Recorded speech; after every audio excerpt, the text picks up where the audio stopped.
Derby County are suffering a huge injury crisis at Pride Park Stadium, with a host of first-team players being unavailable. Will Derby County finally see their Category 1 academy come into great use with those youth products filling up the bench? There's obviously a whole host of players who have picked up injuries over the course of the last few weeks, but the returns of David Ozo and Ryan Niambi are much needed. Now, which players are out and going to be unavailable to play versus Sheffield United this weekend? It's obviously going to be a massive discussion over the course of the next few days, with obviously Aaron Cashin looking set to depart and no players coming in as of the time of recording. We look at the injured list and it contains players like Kane Wilson, Nat Phillips, Dajaune Brown, Corey Blackett-Taylor, Callum Elder, Connor Washington and Curtis Nelson. There's also a range of different fitness concerns for players like Joe Ward, Ben Osborne and Jake Rooney. Obviously Ben Osborne hasn't really been able to play more than 2 games in a week, but has played quite a lot recently, which could potentially see him on the bench for this one. You obviously go to Joe Ward, you never really know what the situation is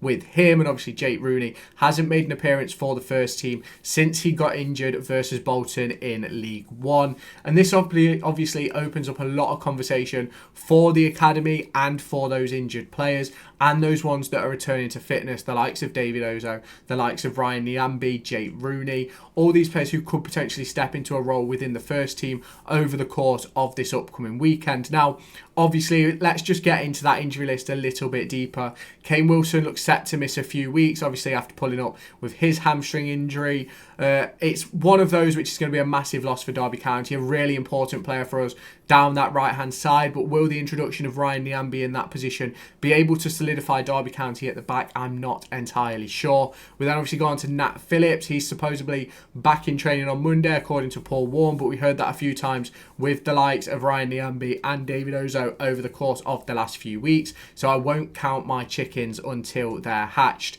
We then go on to Dajaune Brown, who unfortunately is going to have to undergo hamstring surgery after his hamstring tear versus Sunderland just a couple of weeks ago. It's a disappointing end to the season for such a high-performing youth prospect. Ultimately, I don't believe Dajaune Brown got the opportunities that he necessarily deserved across the course of this season. It's a really disappointing way for his season to end. I was really hoping that he would be able to get himself a loan move towards the back end of this window and go out and play 20 games towards the back end of the season with a potential playoff situation as well. And unfortunately, Dajaune Brown will not be playing any more football across the course of this season unless he has a miraculous recovery after surgery. And it's a disappointing one, very, very disappointing one for Dajaune Brown. We then go on to Corey Blackett-Taylor. Obviously, another injury to those muscle departments. I believe his is a groin injury, which he suffered versus Cardiff City at the weekend. He's going to be missing for an extended period of time as well. Not as long as Dajaune Brown, but long enough that Derby County are going to have to be searching for wingers over the course of the next 3 or 4 days towards the end of this transfer window. Obviously, with none being announced as of yet, as I just checked my phone just to make sure, and nothing has yet been announced as I'm recording this at 6 o'clock on the 30th of January. A new injury added to the list is Callum Elder, a player who ultimately has been very important for Derby County along that left-hand side. Ultimately not quite the left wing-back, left full-back, which I'd like to have. Ultimately, I believe we need someone a little bit better at crosses, someone a little bit better on both ends of the pitch, if I'm completely honest. But Callum Elder has held up strong on occasion, but he's going to be missing for the next couple of weeks. Obviously, I think he's on his 4th yellow card as well, which means he could potentially pick up a suspension in that time anyway. So maybe that might save him from picking up that suspension. But obviously, I believe Paul Warne would obviously prefer to have him available. We all know about Curtis Nelson and his injury, which is going to keep him out up until around September, October time of next season. So that's going to be a disappointing one. And then obviously Connor Washington, who is recovering from his injury, which he picked up earlier on this season, which obviously we never saw happen. It's a disappointing one for Connor Washington. Never really got going he got going last season, got injured, missed the rest of the season. Never really got started this year, got injured, hasn't played. It's been really, really disappointing move for Connor Washington, but he won't be complaining. I'm sure he's earning a fair chunk of change off Derby County while being injured, and obviously I believe he's setting up his own coaching provision for attacking players, which is interesting to see players move on to do. We've seen it with the likes of Scott Loach moving into that department as well, which I believe he had before he came to Derby anyway. You then look at the likes of Curtis Davis, who obviously had those media duties injuries as well. So obviously it's good to see those players moving on. We then go on to the fitness concerns, which I spoke about with Joe Ward. Obviously there's been a lot of talk this window about Joe Ward and potentially going out on a potential permanent or loan deal. Obviously Mansfield was a big talking point. There was obviously rumours of Pompey and Oxford and Barnsley potentially being interested as well, but that interest seems to have cooled down. There's not really been much talk about it, and I believe that falls down to Derby County's current injury situation. Obviously at the moment the only right-sided defensive player we've got is Ryan Niambi, and obviously he's just returned from a long-term injury. Obviously Caden Jackson can play at right wing-back, but in my opinion, who would you rather play at right wing back, Caden Jackson or Joe Ward? For me, I'd rather have Joe Ward. I think he's a bit more dangerous. So it's one of those where I believe realistically he's been caught up in that hole of injuries are keeping him at the club rather than letting him go out and get a move. I do believe if Derby County can bring in some new players over the course of the next few days, it may be a player who may move on late on deadline day, but we'll obviously have to wait and see.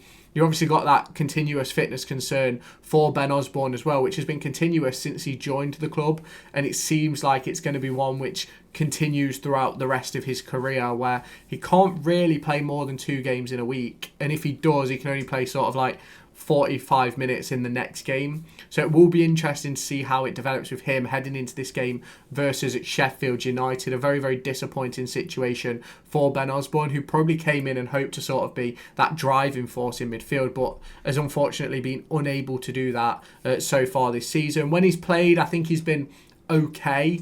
It's not been anything special, and ultimately I think we probably would have been better off keeping Corey Smith, because at least he was available. But it's one of those which we live and we learn from. Hopefully Paul Warne will learn from it, but turning down a player who'd been playing in the Premier League, it's one of those where you can understand why the deal happened, but obviously looking at the situation now, you probably wish it didn't, because he's probably our highest paid player at the club, which is obviously going to be sort of an interesting topic of discussion for those players at the club.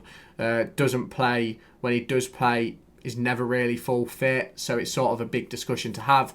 And then obviously that final fitness concern falls on Jake Rooney. Obviously came back from an ACL in the summer, made his first appearance in the Matlock game, played 45 minutes, was fine, then picked up another big injury. I think he tore his meniscus while he was out in Spain with the club. Obviously I don't think that training camp went to plan at all, if I'm completely honest. Rooney got injured. I think Ward picked up an injury. I think Blackett-Taylor picked up an injury as well. And it just wasn't really a great spell away for the club. Jake Rooney obviously came back about 8 weeks later, around the end of September, made his first appearance for the under-21s, where he played 45 minutes, then obviously 60. He's played a fair few 90s for the 21s since then, but has not made his return to the first team in a sense of getting on the pitch yet. So that's something which we could potentially see at the weekend, should Erin Cashin be moved out over the course of the next, obviously, as you're watching this, if he's not been moved out already today, if he moves over the course of the next 12 hours, he obviously won't be playing. And obviously if a bid's accepted, he probably won't be playing either. So we could see a back four of Fozzie on the left, Niambi on the right, Clark and Rooney as a back two, which would obviously be really, really interesting to look at. You obviously have to let me know your thoughts down in the comments. There's obviously some big injury doubts heading into this weekend. Let me know your thoughts down in the comments. What would you do if you was Derby County manager Paul Warne? If you have not done so already, hit that subscribe button, turn on that notification bell, hit the like button as well, and I'll catch you in the next one.